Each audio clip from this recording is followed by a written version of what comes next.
ચાંદીના ભાવ ફરીવાર રેકોર્ડ તોડ સપાટીએ પહોંચી ગયા છે। ન માત્ર ચાંદી પરંતુ સોનાનો ભાવ પણ વધ્યો છે। ચાંદીએ ફરીવાર કુદાવી છે ઓલ ટાઈમ હાઈની પોતાની સપાટી। 1 કિલોગ્રામ ચાંદીનો ભાવ પહોંચ્યો છે 2,15,000, જ્યારે કે 10 ગ્રામ સોનાનો ભાવ પહોંચ્યો છે 1,37,000। આમ ચળકતી ધાતુનો ભાવ દિવસે દિવસે વધી રહ્યો છે। આજે ચાંદીએ તેની ઓલ ટાઈમ હાઈ સપાટી પાર કરી છે।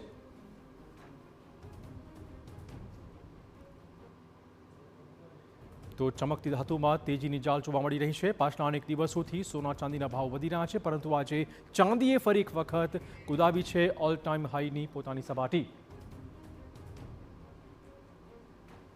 1 કિલો ચાંદીનો ભાવ 2,15,000, જ્યારે કે સોનાનો 10 ગ્રામનો ભાવ 1,37,000 પહોંચ્યો છે।